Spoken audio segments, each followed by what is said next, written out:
Welcome to Smart, Amazing Conversations with Dr. Nancy, a podcast that takes a look at stories of life and leadership for smart, amazing women and men like you. The way I can give support to the world right now is by showing up. The most important thing is don't think just that you have to bring anything. Bring yourself, show up. If you are in a position of leadership and a position of management, bring women along with you. Supporting women is Dr. Nancy's passion and her purpose, and talking with other women and men who promote women's leadership is one of her favorite things to do. I've yet to meet a woman who did not know what she really wanted. She was just either afraid to ask the questions or she was afraid of what the answers meant. Their stories connect us and help us understand that the possibilities are endless if we support each other and lift other women up. Trust is created by persistent identity. I show up in my conversations. I build relationships. I show up as myself time and time and time again. And trust is built. It's one conversation at a time. Jasmine Minhas is a Sikh American activist and organizer based in Delaware. She earned her Bachelor of Arts in French, History, and Political Science from Bucknell University in 2022. During her undergraduate career, she worked tirelessly to spearhead multiple initiatives and campaigns centered on creating a more equitable, inclusive, and just campus community. Following graduation, Jasmine worked at the ACLU of Delaware, where they successfully led and organized grassroots efforts related to police accountability. Jasmine has worked on gun violence prevention advocacy since 2018 as an organizer with March for Our Lives and as a board member of the Delaware Coalition Against Gun Violence. As a culminating moment of years-long advocacy, she was able to witness Delaware Governor Carney sign a package of historic gun safety legislation into law in June of 2022. Now here's Dr. Nancy and her guest, Jasmine Minhas. Well, you are a little powerhouse. There's no doubt about it. You're the energy bunny plus Wonder Woman.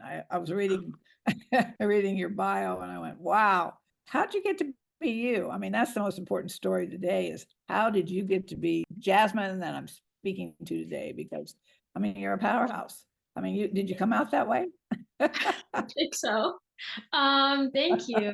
I think I have always, and this might sound cheesy, I've always been a people person.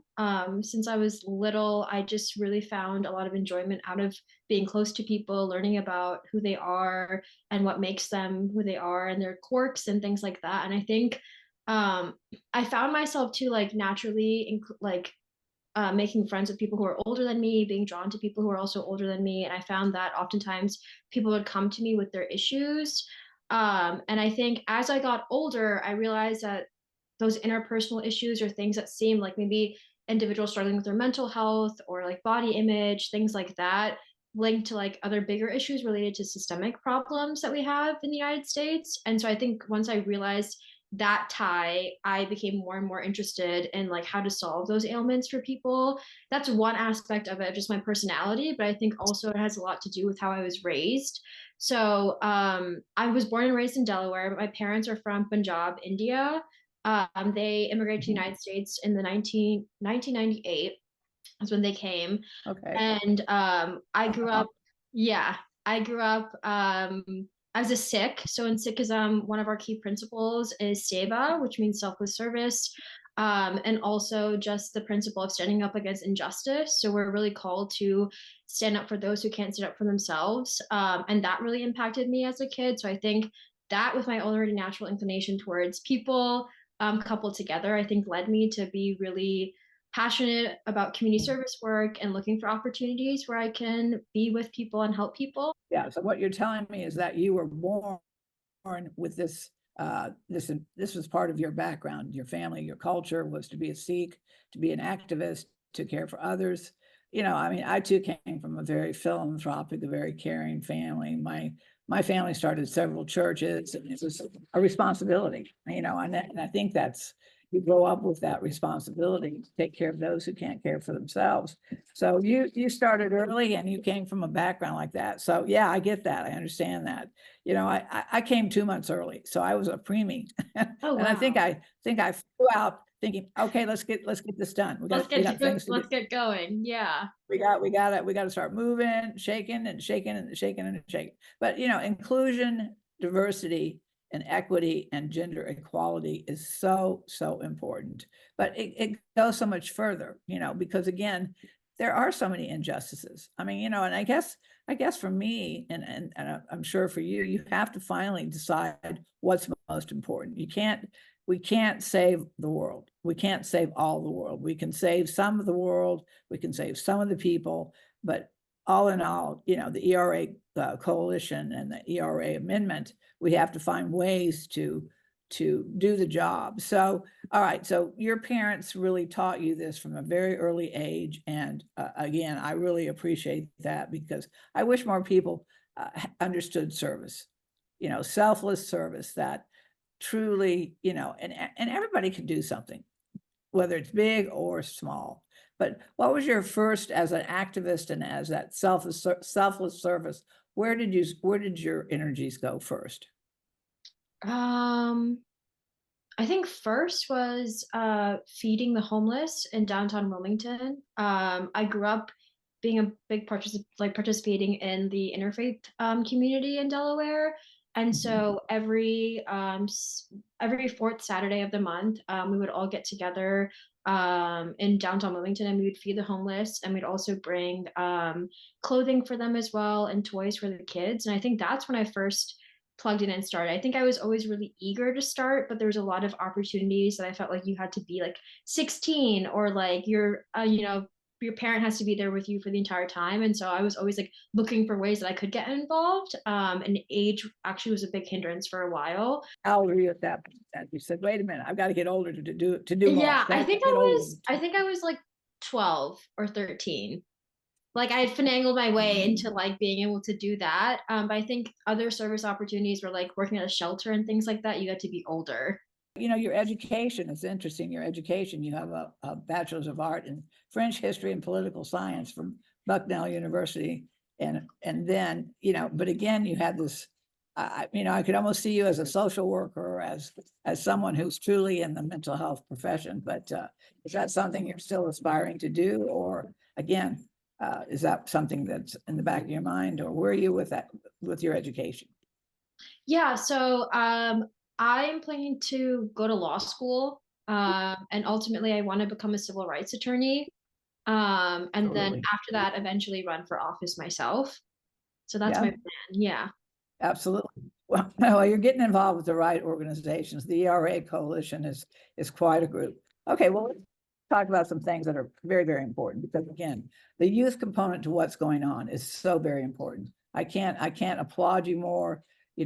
The ERA coalition, to see the youth component was, to me, the most valuable component. It's the next generation. It's a generation that's going to take over and really change the world for good. But again, you have to know how to do it.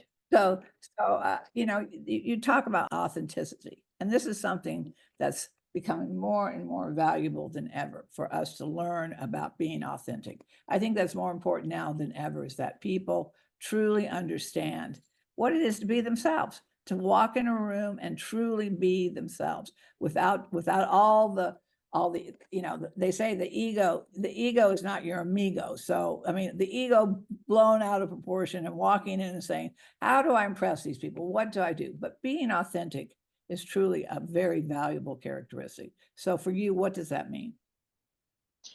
I think entering a space and getting rid of any preconceived notion of how I need to appear to everyone there. I think it's been a very interesting journey. I think sometimes I still struggle with this, definitely with like imposter syndrome. I think growing up also in predominantly white spaces, and like in spaces that really promote a cookie cutter of what it means to be excelling, what it means to be a leader, and a lot of perfectionism tendencies. I think I found, especially in college, really my stride, where I just accepted that I'm gonna show up as myself, and I'm gonna show up as human, and I'm gonna run my meeting that way, and like I'm gonna be quirky, and that's just how I am. I think just reminding myself and grounding that like I am enough the way that I am, and I come with my expertise and my ideas, and I belong in that space too. I think sometimes when you're not used to seeing people who look like you, who share the same beliefs as you can kind of get in your own head when you walk into that space. But I think a lot of just empowering myself and reminding myself that like I'm qualified to be there and I belong there, and also showing that we don't need to always be our perfect selves. Like we're human beings, so like showing our humanity is important. I think the more authentic we are with ourselves and allowing ourselves to show up that way, we model that other people can do the same. And I found that to be really rewarding and building relationships with people. Yeah. Well, again, Delaware is a more of an East Coast kind of mentality, I would think. And, I don't know if your town is big or small, or again, that would be an interesting place to go up. But again, your family coming from India and some of the values that you all have. So what have been some of the challenges for you? Again, a woman of color, being in an environment such as the Delaware region, what are some of the challenges that you have met that, of course, that you can help others with as well? Yeah, I think some of the challenges definitely early on. There's a pretty small like Punjabi and like Sikh population in Delaware, so I think one of the biggest hurdles for me growing up and something I'm still working on is like educating people on like my identity and what Sikhism is. And I have a younger brother who's 2 years younger than me, and he wears a turban. And growing up, he used to get picked on a lot because people would misgender him, and just didn't have an idea of like our identity and like why he wore a turban and the significance of that. So I think that's also a lot of where my advocacy came from too, like growing up like in middle school, giving presentations to the student body, things like that throughout high school. In high school, I passed a joint resolution in Delaware that declared every April as Sikh Awareness and Appreciation Month.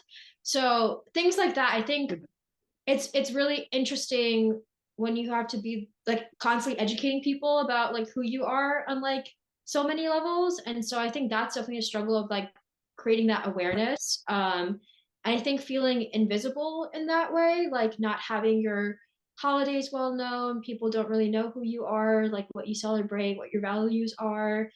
I'm used to being like the only person representing my background in like majority of the spaces. I mean, besides when I leave the house, like besides my family, there's not really anyone else in most of the spaces that I'm in that looks like me, or like has the same background. So I think finding where you belong has always been challenging for me. And I think also being Indian and like also like Asian American, I think it's like really difficult at times. I struggle with knowing like even when we talk about diversity and equity work, like where I fell in that, because I felt like a lot of focus, and rightfully so. I think this is not a problem. I think there should be more attention to this as well about like what the Black experience is like. But I think there's other populations within school environments that like get forgotten, and there aren't resources given to that. So I think the hardest part for me was going to like a predominantly white private school from middle school throughout high school and trying to find my place in there. So did you find your place? I think you did becoming an activist and being a voice. But you know what? I think when we talk about inclusion, we talk about diversity, and especially being a young person of color, such as yourself, I think it really allows people to really start to think about themselves. But you know what? We all have our insecurities. When we walk in a room, and I think even a teenager of any age or a college student, we're all trying to figure out who we are. But when we hear somebody, I will tell you this. I went to in fact, I want to introduce you to Dr. Sheila Robinson. She is the founder of Diversity Women's Business Magazine. But I went to their conference, and 70% of the population, the 70% of the attendees were of color. And so again, I think it was an interesting time to really understand that when we came together in such a diverse population, that diversity and inclusion became so much more clear to me, that it was probably one of the most valuable lessons I have ever had in my entire life.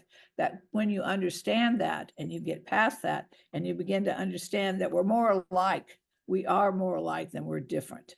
And this is the value that comes when you truly bring diverse populations together, like the ERA Coalition. When we were in that room at the meeting, you looked around the room, and the diversity was amazing, but the inclusion and the fact that we were all in the same room, knowing what we all wanted to do, which was to get the ERA amendment passed, is that something very valuable happens, and that you can draw more and more people into that experience. You talk about mentorship, and I think this is key. It really truly is, because they say either be a coach, get a coach. Being a mentor and finding a mentor is so very valuable. So who've been the mentors in your life? Who are the mentors for you even now? Who's your mentor? Yeah, I think for me, I would say the first person that comes to mind is actually a track coach I had in high school. His name's Coach Williams, and I still call him Coach, and we're still very close. And I think he made me feel seen and valuable at a time in my life where I didn't really feel that way in that environment. And I think, to give more background on the school that I went to, it was very high performing. Our school motto was many things done well.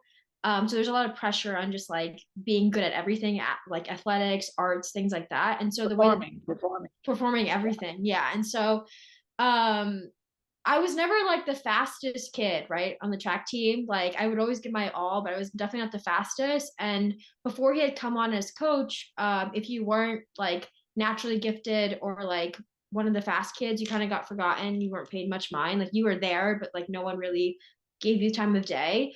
And his style of coaching was just so different. He would come to practice and he just wanted to know each kid. He would build a relationship with each student based on who they are outside of track. What are their hobbies? What do they like? And I think he really nurtured in me my just tendency to look out for people. And and my leadership skills basically, and made me feel I was an important part of the team. What I brought to the team was important, even though it wasn't maybe the traditional sense of maybe getting a medal for getting first place or things like that, but I still had a valuable part in coaching others and mentoring others on the team. And so he's still someone who basically was my rock then and continues to be in terms of a support system. Really? Fantastic. Yeah, you know what? I can see the faces as I was growing up. I see the faces of the people who supported me. I moved from Tennessee when I was in the 6th grade to Washington, D.C. area, and the schools in Washington, D.C. were much more advanced than the schools in Tennessee. And so I was behind the first day I walked into the school. And, it was very, it embarrassed me. I was embarrassed. I felt like I was stupid, that I didn't belong. And then this teacher came along and she realized my struggle. And I see her face today, that she took me under her wing and she knew that I was struggling and that I came from a place, and she helped me to catch up. And these are the people that are the most valuable people in our life. But I also, by the way, Jasmine, I see the faces of the people who did not support me as well. And I think that's the toughest part of all, is that when you run into people who are biased, who are racist, and they don't get it, and they just really, they feel better about themselves when they put themselves down. So those are the people that we just have to go around. We just have to go around. So right. Again, you were blessed to have a mentor early in your life. And so who do you mentor? Who do you mentor now? Because again, because of your experiences, because mentoring is a two-way process. What you give out, you get, well, I found whatever I put out, I get back threefold. It comes back to me threefold. I think it's really interesting. I think I don't even consider it to be mentorship, more for peer-to-peer relationships, honestly, because I think that, like you said, we're learning from each other. I think through my role with March for Our Lives, still now I've have progressed through multiple different iterations through the organization, but now I help to onboard new chapters and new chapter leads, people who oftentimes it's their first touch point into organizing, if they've never done this before. And so I think learning about who they are, where they come from, what strategy is going to be work best for their town, their city, and learning why they even were drawn to doing this work in the first place. I think that's one. I think another two, has been a more informal circle of activists and individuals and friends that I've made along the years of my work. And we've created this kind of circle of informally of just trying to sustain each other through like relationship and just talking to each other about the things that we are struggling with, what we're seeing in our organizing spaces, and like just trying to support one another. I think that's really important too. There's a lot of like a culture of like we need to grind, and I think that there's just not enough time where we like are restoring. And I think especially when we do this activism work, I love it, but it takes so much out of us. And so I sometimes have to stop and be like, how am I refilling my own cup? And so I think I found that building support networks like that have been really helpful for me. Absolutely. I was just talking to the ERA Coalition. We had a meeting a couple of days ago, and we were talking about asking for funding. And I said, what you need to be doing first is developing relationships. And once you start developing relationships and you start lending support, that two-way process of giving support, asking for support, then you can ask for things. But I think what sometimes happens, especially in our society, is that we don't spend the time developing those important support systems and those relationships, which will take you into the years ahead, like your coach, your track coach. I mean, but this is what I think is so important for organizations to understand, to not only partner, but to support each other and bring their forces together, and the value. And again, as you said, it is sometimes a tireless, exhausting mission that we all have. I'm an activist. I mean, I've been an advocate all my life. And some days there's been that day with Women Connect for Good that I was beating on my drum and I thought, nobody's listening. I'm out there beating on my drum and just nobody's listening. But then all of a sudden, you'll get a call, somebody lifts you up. And that's what this is about, is making sure the authenticity is there, but the mentoring and the coaching and the support is there. And then it's so much more valuable and so much more satisfying when you're doing it with people who truly are like-minded and really want to help each other. So because you feel like you're in community. Yeah, but that's what we're doing. I think again, this is the community that we're building, the youth component, but the people who really understand that this is not a one-time thing. This is what we want to be as a country, is that we're all in this together and that we're helping each other to get there, and that no one's any better than anybody else. We're only as good as the whole. And I think this is something that, the me is gone, and we're back to the we. We've got to be the we component, because we're not going to get there until we all come together.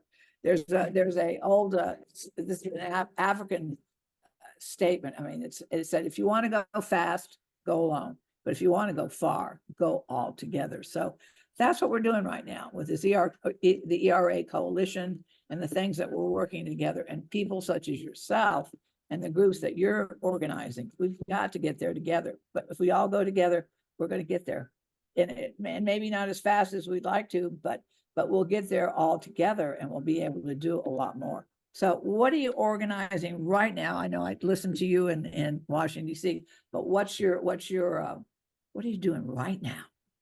Right now, I am working on 2 political campaigns. So I'm the volunteer coordinator for gubernatorial race in Delaware. The candidate is Matt Meyer.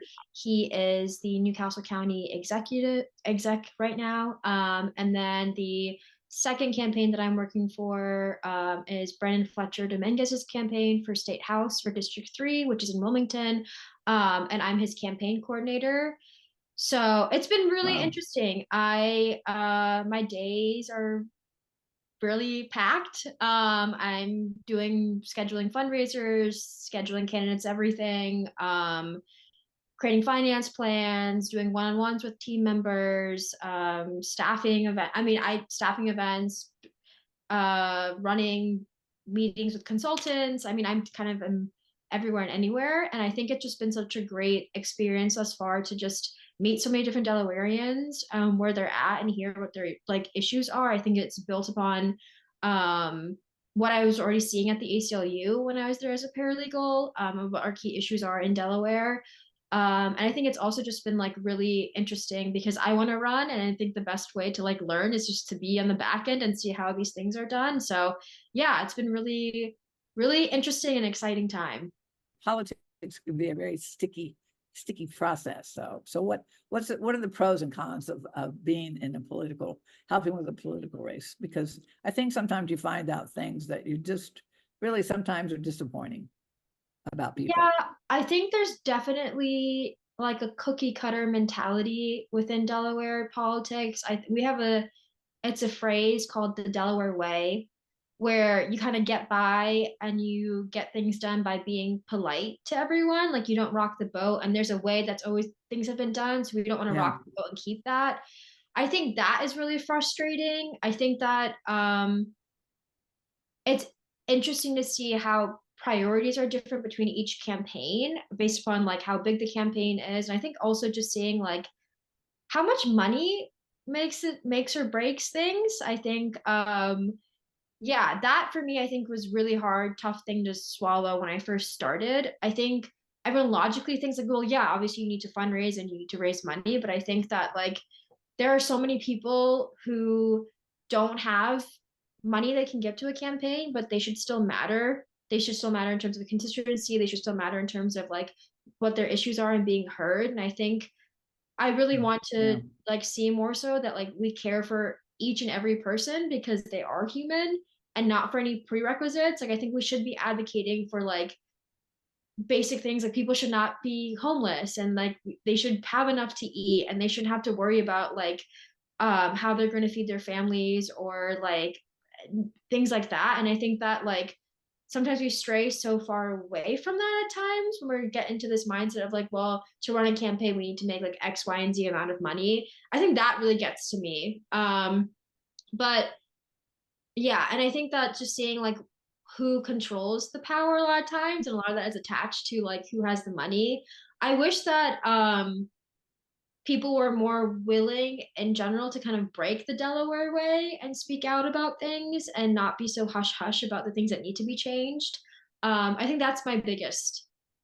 I don't know, I would say that's my biggest con. I think the pros have just been again like being able to meet so many people across Delaware, and I think building relationships with folks and organizations and learning that there's so many people who are on the ground assessing these like and addressing these big needs that Delawareans have. So I think that gives me hope that there are folks who are like breaking and trying not to just do what is modeled, but finding out that people really do care, that people really want to make a difference. And, you know, and unfortunately, there's so many people that don't seem to understand that they can make a difference. You know, some people say, well, I don't have a choice. Everybody always has a choice, and there's always different ways that people can help. But I will tell you this: money is what women have to understand is money is a vehicle. I'm educating people about that right now, and right now, women in our country have wealth. The women that have wealth can make a difference for girls and women, and we have to make sure that continues to happen. That funding goes to women and children, women and girl programs, to make sure that that continues to be where we have more women such as yourself sitting at the table of decision making and making a difference in this world. So I'm excited about what you're doing, and I can see you running for office. I see you as a civil rights attorney. I see you working with the ACLU. I have no doubt in my mind that Jasmine, you'll be doing all those things. So again, you know, you mentioned the word belong. I think you belong everywhere. My guess is that wherever you go, that you find a way to belong. And I have no doubt about it that you will do more great things in this world. So how would you like to end this conversation with words of wisdom of yours? What would you like to say? And where people can reach you to become an activist also, and a Sikh? Yeah, actually I wanted to share this. There is an author, her name's Cole Arthur Riley, and she is releasing this book called Black Liturgies, but her work has really been keeping me going these past couple months, and I just kind of wanted to end off on this like affirmation that she does at the end of each post. It's a different based on the day, but so we're gonna I want you to do it with me. Take an inhale. We refuse to shrink, and then exhale. Together we make room. So I think that's what I want to leave everyone with, is just how can we just continue to show up for each other and to show up authentically and to stay grounded in what matters. I think sometimes we get caught up in maybe the fastest way to get a win, or maybe the most convenient way, or maybe the only way that's been shown. I think sometimes it's important to be reminded of why we do this work in the first place. And it's to stand up for each other, to be there for each other. And I think just keep reaffirming our own humanity and others is really important. So I think the best way to do that is by modeling that for ourselves so we can do it for others. So I think that's something I keep trying to remind myself. And then in terms of where people can find me, they can email me at jkm030@bucknell.edu. And I also use Instagram, so they can find me at Jasmine K. Minhas on Instagram. This podcast will emulate much of who you are. And then, of course, we will continue to support you. If you've got something going on, let us know, because, again, what I'm really excited about is not only Women Connect for Good being more have a global presence, but also to have that youth component as well. I have 3 daughters, so I'm wanting to leave a huge legacy for them as well. So, I want to thank you for what you're doing, and your energy is fantastic. You keep that energy, and you keep that bright light, and you keep moving us forward and moving that dial. So congratulations on all you're doing. And I look forward to hearing more and more about what you do. So we'll let you know where this podcast shows, when it shows up, so that you can broadcast it however you want to. But good luck with those 2 campaigns also. Thank you so much, Dr. Nancy. I really appreciate it. Thank you. Well, we'll be talking again. Know that we'll be at some meeting somewhere along the line. So for sure. You have a great day, and keep up the good stuff. Okay. You too. Thank you. If you enjoy these smart, amazing conversations, please subscribe, rate, and review them on Apple Podcasts, Spotify, Amazon, or wherever you listen to your favorite podcasts. And read and enjoy more amazing stories in my books, In This Together, How Successful Women Support Each Other in Work and Life, and Leading Women, 20 influential women share their secrets to leadership, business, and life. Thank you for listening.